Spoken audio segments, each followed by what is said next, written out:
He kōna ipurangi tēnei nā te reo irirangi o Aotearoa.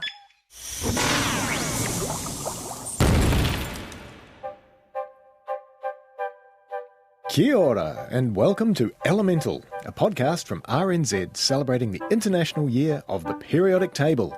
I'm Allan Blackman from the Auckland University of Technology. And I'm Alison Ballance.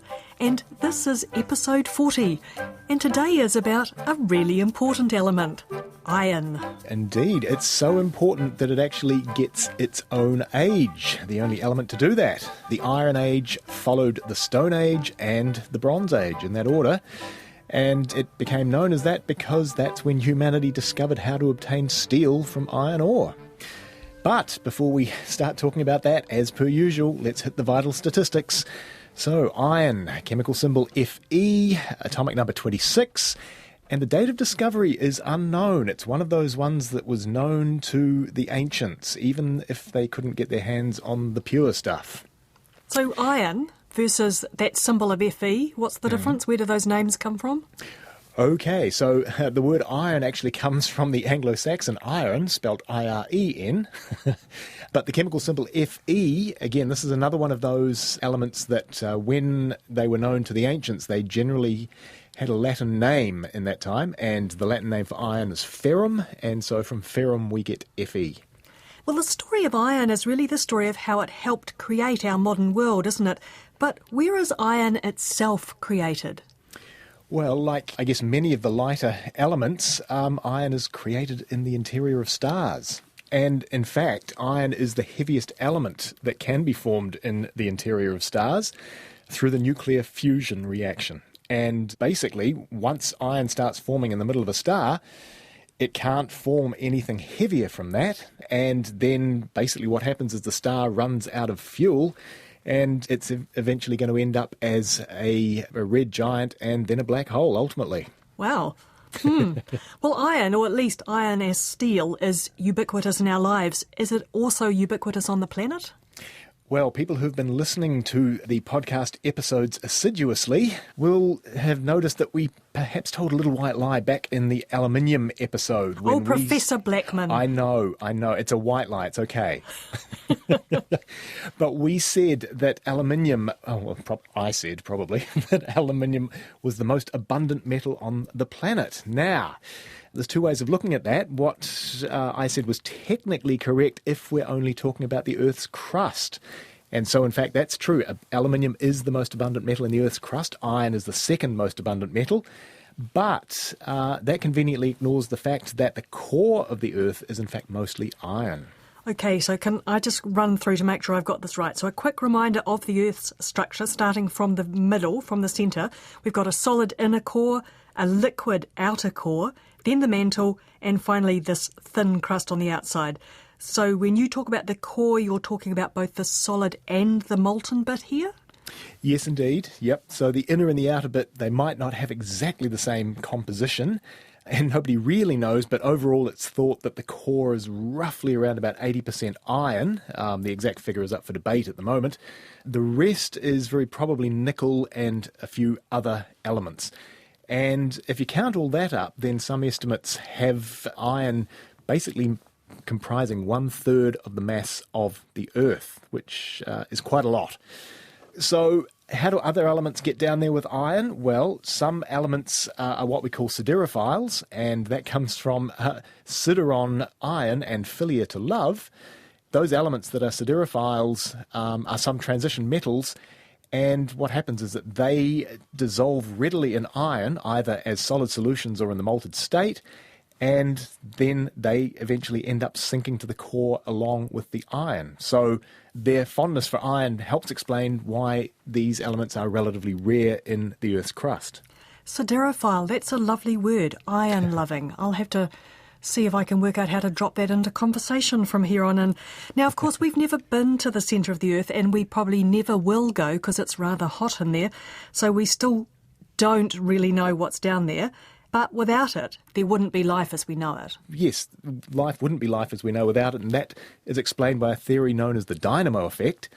And that is the fact that molten iron moves, and so by moving it creates an electrical current, and electrical currents have associated magnetic fields with them, and that gives rise to a protective magnetic field around the Earth, and that protects us from all of those nasty high-energy particles that are present in solar radiation.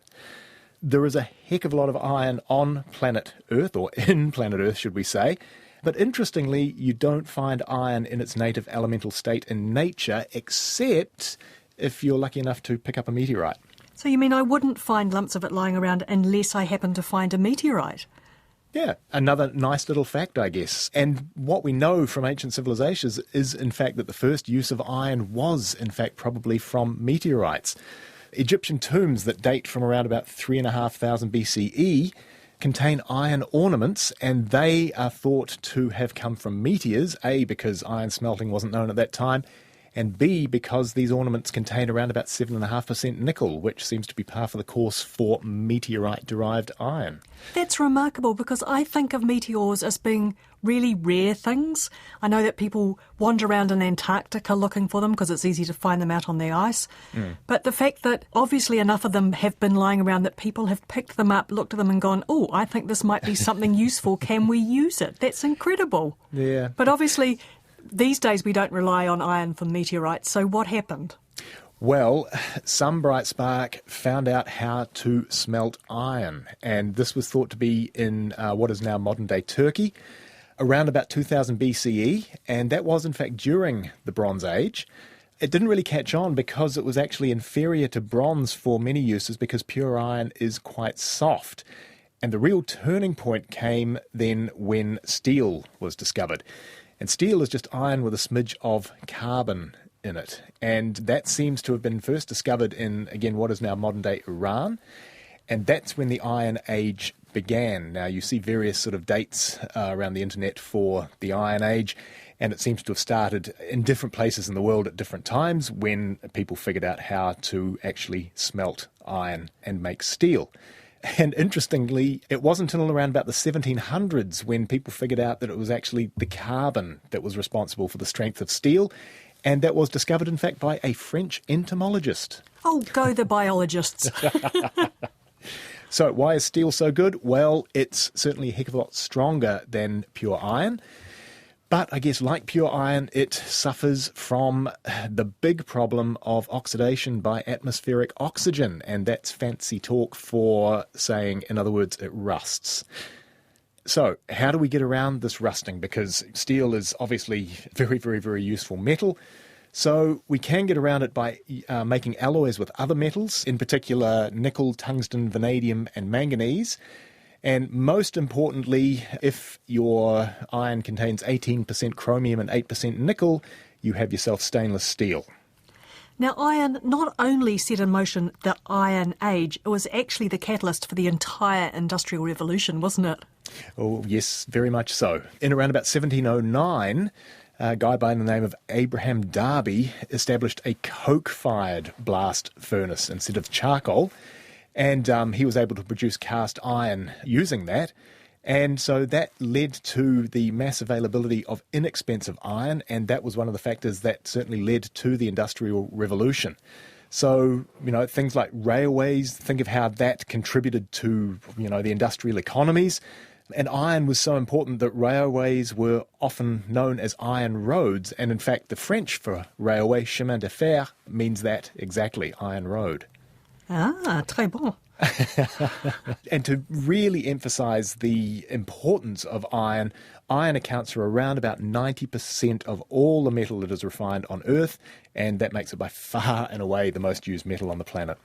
So rust aside, which we can actually deal with, as you say, iron is not just incredibly useful for things like buildings and railways, but also for building life. Yes, essential for humans, and listeners may well know just what it does in the human body, or certainly one of the things that it does in the human body is to carry oxygen around in our blood. So it never fails to surprise me that actually we've only got around about 4 grams of iron in the average human. That seems not very much to carry out such an important function. So iron is an essential element for nearly all life, and as alluded to, iron is a vital component of proteins called hemoglobin and myoglobin. Those are the ones responsible for transporting oxygen in the body. And in fact, the reason that our blood is red is thanks to the iron in it. Interesting fact, iron deficiency is the most common nutritional deficiency in the world. Okay, give us another curious fact about iron. Okay, so a guy by the name of Thales, he was a Greek philosopher. And in 585 BCE, he wrote that pieces of iron that came from a place called Magnesia in western Turkey had the power to attract iron filings. And so he called these pieces of iron ore magnets after the place from where they came, and the ore was called magnetite. I'd never thought about where the term magnet came from. That's fantastic. Well, this has been a siderophilic, there you go, episode of Elemental, all about, obviously, iron. And you can listen again to this or any preceding episode at rnz.co.nz/chemistry, and keep an eye out there for all the forthcoming episodes too.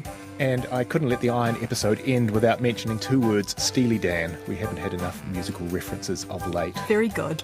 You can find us as a podcast from all the usual places. And thanks for your company today. We're back next time with Krypton, the element. But for now, it's bye from me, Allan Blackman. And me, Alison Ballant. Kia ora mai.